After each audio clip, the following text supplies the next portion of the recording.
Hello friend, welcome to my channel Mavika Shukla. I hope आप सभी अच्छे होंगे। मेरे चैनल पे DLR फर्स्ट सेमेस्टर की सभी सब्जेक्टों की वीडियो मिलती हैं और राजन सीरीज से सभी सभी सब्जेक्टों के बहुविकल्पी प्रश्न की वीडियो मिलेंगी। और अब मैंने राजन सीरीज से अति लघुत्तरी क्वेश्चन सॉल्व करना शुरू कर दिया है। तो इससे पहले विज्ञान के अति लघुत्तरी देखे थे और कल की वीडियो में राजन सीरीज से DLR फर्स्ट सेमेस्टर के प्रश्न पत्र पंचम से सामाजिक अध्ययन के 80 प्रश्न देखे थे अति लघुत्तरी के, और आज हम उससे आगे के देखेंगे। और आप लोगों को अगर मेरे चैनल पे जो भी वीडियो हैं अच्छी लगती हो तो उसे लाइक करना, सब्सक्राइब करना मत भूलिएगा। चलिए देखते हैं आगे। तो कल की वीडियो में मैं 85 तक पूरे कंप्लीट करा चुकी हूँ क्वेश्चन सामाजिक अध्ययन के। आज उसके आगे से देखते हैं। तो चलिए देखते हैं 86 का क्या है। सूर्य के वरुण की दूरी कितने करोड़ किलोमीटर है? सूर्य से वरुण की दूरी कितने करोड़ किलोमीटर है? तो उत्तर में देखते हैं। सूर्य से वरुण की दूरी 450 करोड़ किलोमीटर है। ये क्वेश्चन सन 2015 के पेपर में आया है। 87 का देखते हैं। महर्षि वेद व्यास ने किस महाकाव्य की रचना की थी? ये क्वेश्चन सन 2015 और सन 2019 के पेपर में आया है। महाभारत की रचना की थी। महर्षि वेद व्यास ने महाभारत महाकाव्य की रचना की थी। 88 का देखते हैं। कुशीनगर कहाँ है? यहाँ क्यों प्रसिद्ध है? यह क्यों प्रसिद्ध है? कुशीनगर कहाँ है? यह क्यों प्रसिद्ध है? यह क्वेश्चन सन 2019 के पेपर में आया है। कुशीनगर उत्तर प्रदेश में स्थित कुशीनगर को भगवान राम के पुत्र कुश द्वारा बसाया गया है तथा यहाँ भगवान बुद्ध का तीर्थ स्थल है। कुशीनगर जो है उत्तर प्रदेश में स्थित है। कुशीनगर को भगवान राम के पुत्र भगवान राम के पुत्र दो थे, लव और कुश। तो जो कुश थे उन्होंने कुशीनगर को बसाया था तथा यहाँ पे भगवान बुद्ध का तीर्थ स्थल है। यहाँ पे भगवान बुद्ध का भी तीर्थ स्थल है। 89 में देखते हैं। यातायात से संबंधित निम्नलिखित संकेत बताइए। यातायात से निम्नलिखित संकेत हैं। संकेत बताइए। पहले का है का विद्यालय पर, फिर का है वाहन ना खड़ा करने का। ये क्वेश्चन सन 2015 के बैक पेपर में आया है। चलिए देखते हैं इसके नियम। तो उत्तर में है विद्यालय में बच्चे यूनिफॉर्म पहन के ऐसे जाते हैं, ठीक है, विद्यालय जाता हुआ। यहाँ वाहन खड़ा ना करें तो उसमें क्या लिखा होता है? No parking. मतलब जहाँ पे स्कूल में जैसे वाहन वगैरह नहीं खड़े करने की होती है तो वहाँ पे क्या लिखा होता है? नो पार्किंग लिखा होता है। चलिए 90 में देखते हैं। यातायात के अंतर्गत बाएं मुड़ने का संकेत बनाइए। बाएं मुड़ने का संकेत बनाइए। ये क्वेश्चन सन 2015 के पेपर में आया है। तो बाएं का मतलब होता है लेफ्ट। बाएं को कहते हैं लेफ्ट और राइट कहते हैं दायां। राइट को कहते हैं दायां। तो बाएं की तरफ हम क्या किया जाता है? बाएं की तरफ एक एरो का निशान होता है जो अगर बाएं की तरफ मोड़ना है तो बाएं उसका ये फेस उसका बाएं की तरफ रहेगा। अगर दाएं की तरफ करना है तो उसका फेस दाएं तरफ रहेगा। इसमें बायां पूछा है तो ये बाएं की तरफ मुड़ा हुआ है। चलिए 51 में देखते हैं। 91 में पर्यावरण प्रदूषण के 2 कारण बताइए। तो पर्यावरण प्रदूषण के 2 कारण, ये क्वेश्चन सन 2017 के पेपर में आया है। पहला है नागरिकरण एवं औद्योगिकरण में अत्यधिक वृद्धि। नागरिकरण वायु प्रदूषण में, जैसे कि वायु प्रदूषण के एक तो अधिक जनसंख्या, दूसरा औद्योगिक मतलब फैक्ट्री वगैरह जो है उद्योग के से फैक्ट्री वगैरह लगाई जाती हैं, उनकी वजह से फैक्ट्रियों में कुर्सी वगैरह जो बनाई जाती हैं उसमें प्लास्टिक को पिघलाने के लिए उनकी चिमनियों से बहुत ही धुआं वगैरह निकलता है। केमिकल वगैरह डाले जाते हैं तो उससे बहुत ही गंदा धुआं निकलता है। उस धुएं से वायु में प्रदूषण फैलता है। तो एक तो पहले में क्या है, नागरिककरण और औद्योगिकरण में अत्यधिक वृद्धि। दूसरा है तीव्र गति से वाहन की बढ़ती हुई जनसंख्या। आज पहले वाहन पूरे एक परिवार में केवल एक ही वाहन होता था, वो भी बहुत ही मुश्किल से। ज़्यादातर लोग साइकिल से चला करते थे। अब एक ही घर में 5-5 या 6-6 मोटरसाइकिलें हैं, गाड़ी है, जिससे पास में ही कहीं जाना होता है तभी वो बाइक वगैरह लेके जाते हैं, जिससे बाइक से साइलेंसर से धुआं निकलता है जो वायु प्रदूषण फैलाता है। तो वाहनों की जनसंख्या बढ़ती हुई जनसंख्या। तीसरा है वन विनाश इत्यादि। वायु प्रदूषण से तीसरा है वन विनाश, यानी कि जो जंगल का कटना। तो सबसे ज़्यादा जब पहले इतना ज़्यादा उद्योग नहीं हुआ करता था, लेकिन जो भी थोड़ा बहुत होता था तो उतना ही जंगल हुआ करता था, जिससे जंगल पेड़ पौधे, हमें बहुत से ऐसे पेड़ पौधे हैं जो ऑक्सीजन देते हैं, जो हमें ऑक्सीजन देते हैं। वायु प्रदूषण में जो प्रदूषण फैलता है हमें कार्बन डाइऑक्साइड और ऑक्सीजन देते हैं, जिससे हम वायु प्रदूषण कम हुआ करता था। तो अब जब पेड़ पौधे कट जाएंगे तो वो भी एक वायु प्रदूषण का कारण होता है। चलिए 92 में देखते हैं। मापक के अनुसार मानचित्र कितने प्रकार के होते हैं, उनके नाम भी बताइए, लिखिए। ये क्वेश्चन सन 2018 के पेपर में आया है। तो मापक के अनुसार मानचित्र 2 प्रकार के होते हैं। कितने प्रकार के? 2 प्रकार के होते हैं। नंबर 1 दीर्घ मापक मानचित्र, नंबर 2 लघु मापक मानचित्र। दीर्घ किसे कहते हैं? बड़ा। दीर्घ मीन्स होता है बड़ा। लघु होता है, लघु जो होता है वो थोड़ा बड़े से थोड़ा छोटा। तो ये 2 प्रकार के मानचित्र होते हैं। 93 में देखते हैं ग्लोब किसका प्रतिरूप है। यह क्वेश्चन सन 2015 और 18 के पेपर में आया है। ग्लोब किसका प्रतिरूप है? ग्लोब पृथ्वी का प्रतिरूप है। जैसे पृथ्वी हमारी एक धुरी पर घूमती है, गोल होती है, वैसे ही ग्लोब भी अपने उसमें ग्लोब में नीचे स्टैंड होता है उस पर, और बीच में पृथ्वी गोल गोल एक बॉल की तरह होती है, वो पृथ्वी का प्रतिरूप है। 94 में देखते हैं नगर निगम की आय के स्रोत लिखिए। नगर निगम की आय के स्रोत क्या है? नंबर 1 है संपत्ति, जमीन, मतलब जमीन का कर, और जो मकान बनाते हैं उनका टैक्स हाउस कर होता है, उससे नगर पालिका की इनकम होती है, उसके स्रोत हैं। दूसरा है पानी एवं सफाई शुल्क। पानी की टंकियां, नगर निगम में जो पानी की टंकियां लगाई जाती हैं उनका भी टैक्स पड़ता है, और सफाई जो होती है उसका भी शुल्क पड़ता है। जो रोडें वगैरह सफाई की जाती हैं, नालियां सफाई करवाई जाती हैं, उनका भी थोड़ा शुल्क पड़ता है। तो उससे नगर निगम की, नगर पालिका की इनकम के स्रोत होते हैं। नंबर 3 है वाहन टैक्स, और जो नगर निगम की तरफ से जो वाहन चलते हैं उनका टैक्स, वो भी एक आय का स्रोत है। ये क्वेश्चन सन 2018 के पेपर में आया था। 95 का देखते हैं जिले में परिवार कल्याण के कार्य कौन कराता है। ये क्वेश्चन भी सन 2018 के पेपर में आया।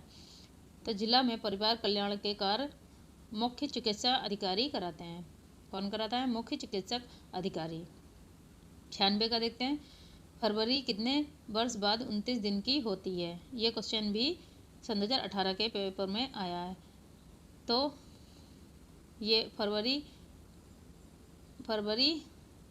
हर एक चौथे वर्ष बाद 29 दिन की होती है। कितने? 4 साल बाद फरवरी 29 दिन की होती है, जिसे हम लीप वर्ष कहते हैं।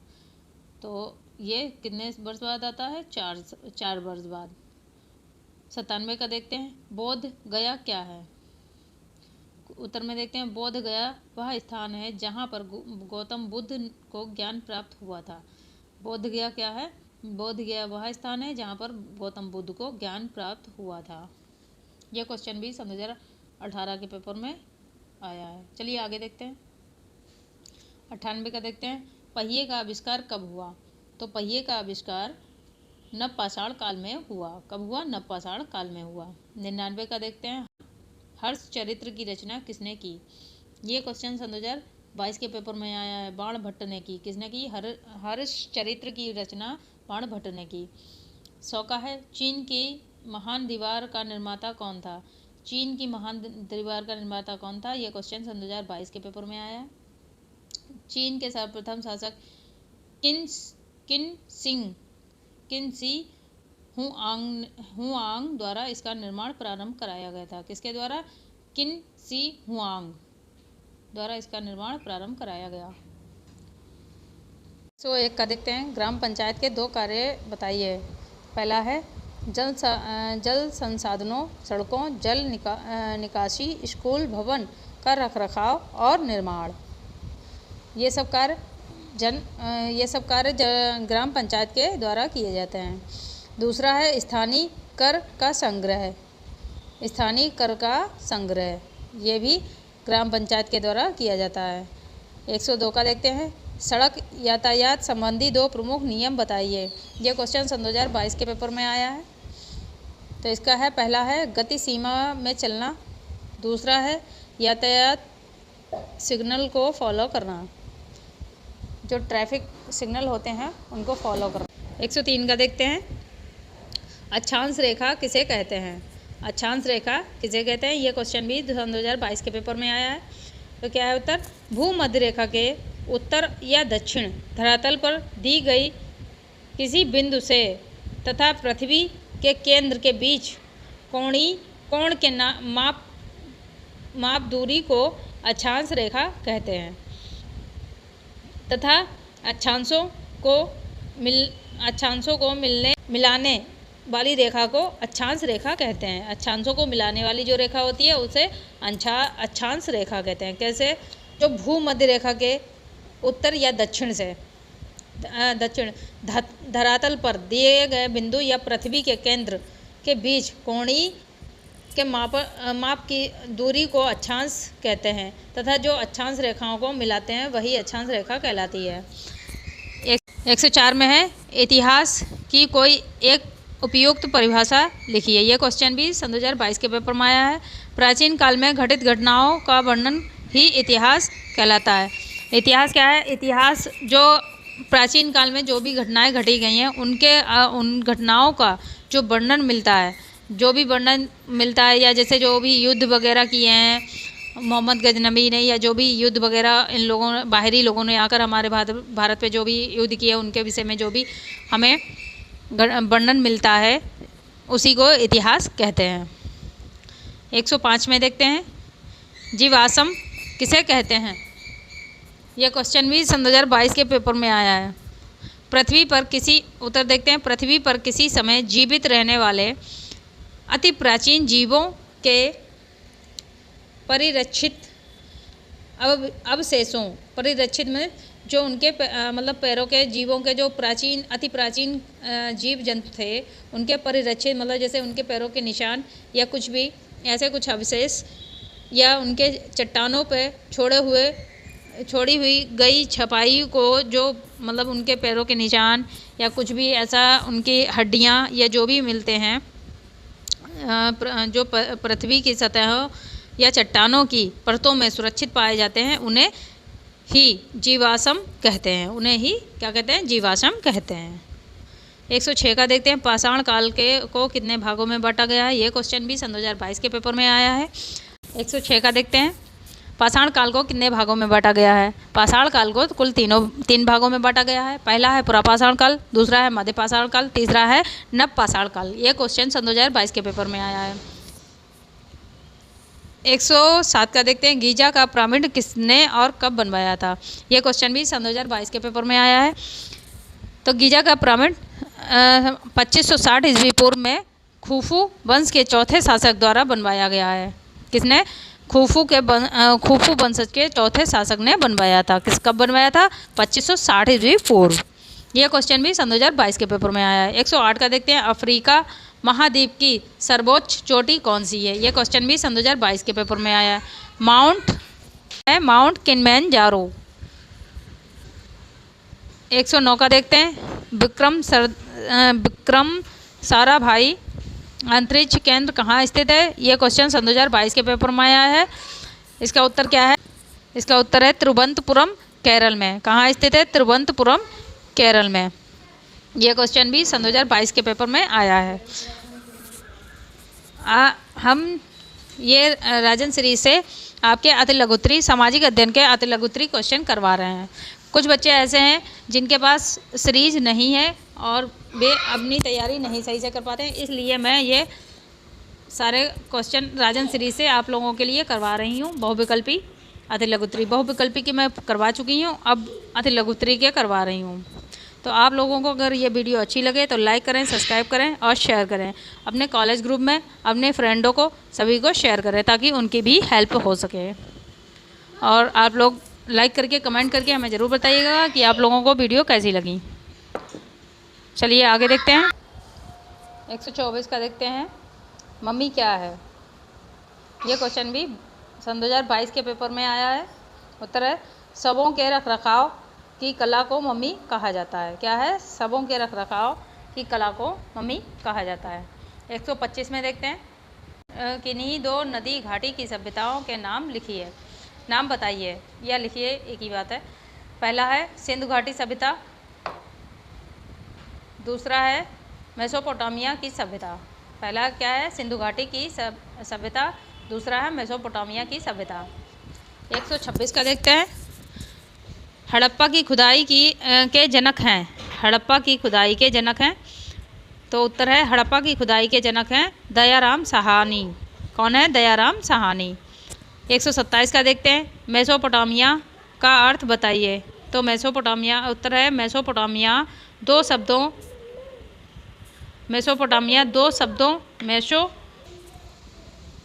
उत्तर देखते हैं, मेसोपोटामिया दो शब्दों मेसो एवं पोटामिया से मिलकर बना है।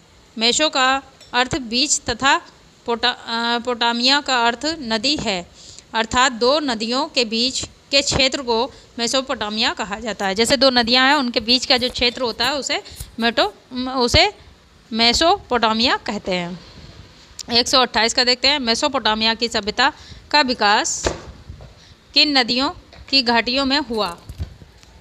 128 का देखते हैं, मेसोपोटामिया की सभ्यता का विकास किन नदियों की घाटियों में हुआ था? तो मेसोपोटामिया की सभ्यता का विकास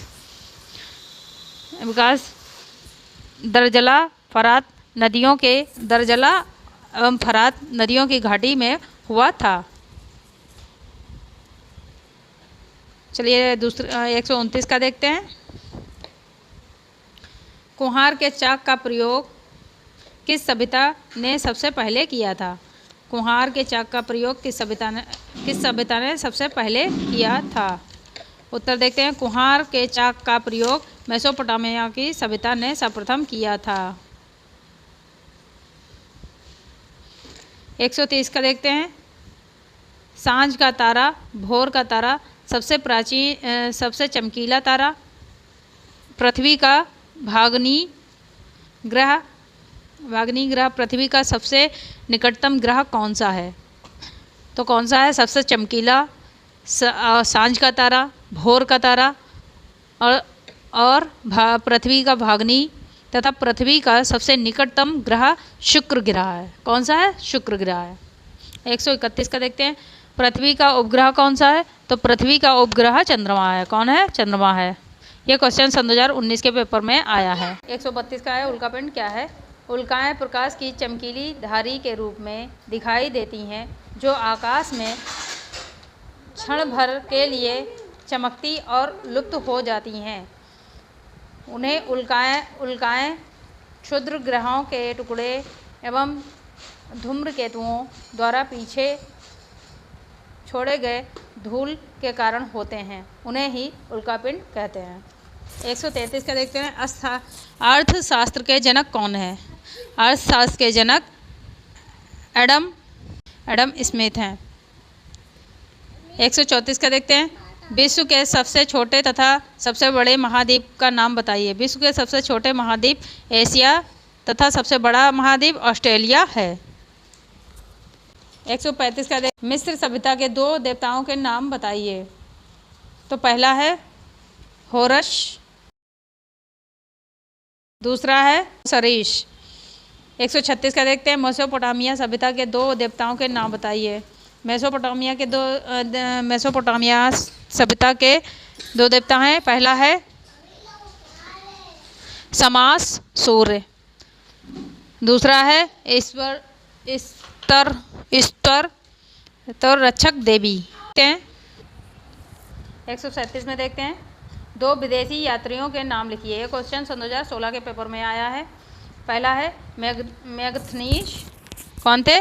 पहले थे मैगथनीज, दूसरे थे हेवन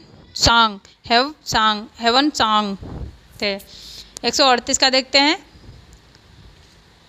138 में है ईसवी पूर्व का अर्थ बताइए। ये क्वेश्चन सन 2016 के पेपर में आया है। ईसवी पूर्व का अर्थ है ईशा से पूर्व है। ईशा अर्थात ईशा मसीह के जन्म से 100 वर्ष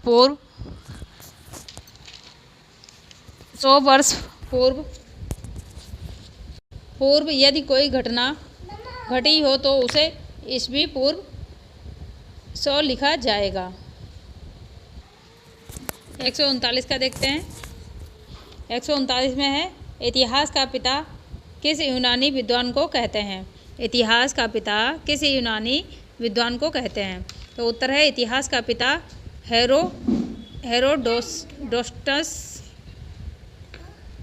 हेरोडोटस यूनानी विद्वान को कहते हैं। किसे कहते हैं? हेरोडोटस।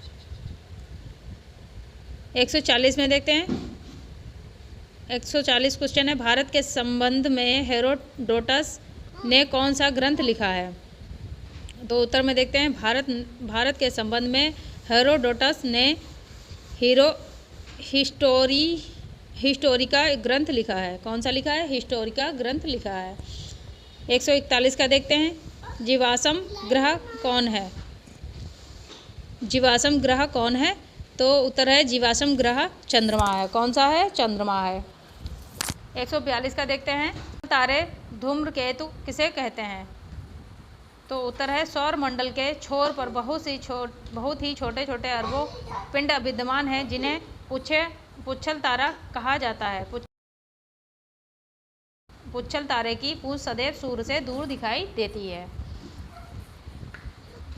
143 का देखते हैं, सूर्य ग्रहण किसे कहते हैं? सूर्य एवं पृथ्वी के मध्य चंद्रमा का आना सूर्य ग्रहण कहलाता है। यह ग्रहण अमावस्या को आता है। सूर्य ग्रहण किसे कहते हैं? उत्तर है सूर्य एवं पृथ्वी के मध्य चंद्रमा का आना सूर्य ग्रहण कहलाता है। यह ग्रहण अमावस्या को आता है। 144 का देखते हैं, चंद्र ग्रहण की स्थिति कब होती है? यह क्वेश्चन सन 2015 के पेपर में आया है। सूर्य और चंद्रमा के मध्य पृथ्वी का आना चंद्र ग्रहण कहलाता है। यह ग्रहण सदैव पूर्णिमा को आता है। यह ग्रहण चंद्र ग्रहण सदैव पूर्णिमा को पड़ता है।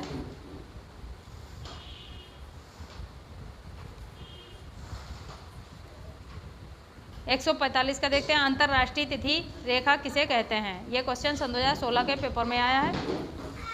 180 डिग्री देशांतर को अंतर्राष्ट्रीय तिथि रेखा कहा जाता है। 180 डिग्री देशांतर रेखा को अंतर्राष्ट्रीय तिथि रेखा कहा जाता है। 146 का देखते हैं, बौद्ध धर्म के प्रवक्ता कौन थे? बौद्ध धर्म के प्रवक्ता कौन थे? तो उत्तर में देखते हैं, बौद्ध धर्म के प्रवक्ता गौतम बुद्ध थे। कौन थे? गौतम बुद्ध थे। 147 का देखते हैं, महात्मा बुद्ध ने अपना प्रथम उपदेश कहाँ दिया था? उत्तर है महात्मा बुद्ध ने अपना प्रथम उपदेश सारनाथ में दिया था। कहाँ दिया था? सारनाथ में दिया था। गौतम बुद्ध ने अपना प्रथम उपदेश सारनाथ में दिया था। 148 का देखते हैं, महापरिनिर्वाण की घटना का आशय क्या है? उत्तर है महापरिनिर्वाण की घटना का आशय बुद्ध के देहवासन से है। किससे है? महापरिनिर्वाण की घटना का आशय बुद्ध के देहवासन से है। 149 का देखते हैं, किन्हीं दो पुराणों के नाम बताइए। तो पहला उत्तर है, पहला है अग्नि पुराण, दूसरा है शिव पुराण। 150 का देखते हैं। सिकंदर ने भारत विजय का अभियान कब और से प्रारंभ किया था? तो सिकंदर ने भारत पर विजय का अभियान 320 ईस्वी पूर्व से आरंभ किया था। कब से किया था? 320 ईस्वी पूर्व आरंभ किया था। चलिए फ्रेंड, आज सामाजिक अध्ययन के अति लघुत्तरी क्वेश्चन पूरे हो चुके हैं और कल से हम दूसरे सब्जेक्ट के कंप्यूटर या किसी हिंदी कोई भी सब्जेक्ट के अति लघुत्तरी के क्वेश्चन देखेंगे। आप लोग कमेंट करके हमें बताइएगा कि कौन से हम इसके बाद करें, कौन सा सब्जेक्ट के अति लघुत्तरी क्वेश्चन करवाएं। और आप लोगों को अगर ये वीडियो अच्छी लगे तो लाइक करना, सब्सक्राइब करना, कमेंट करना मत भूलिएगा और अपने कॉलेज ग्रुप में सभी जगह अपने फ्रेंडों को शेयर करिए ताकि उनकी भी हेल्प हो सके। चलिए बाय, टेक केयर।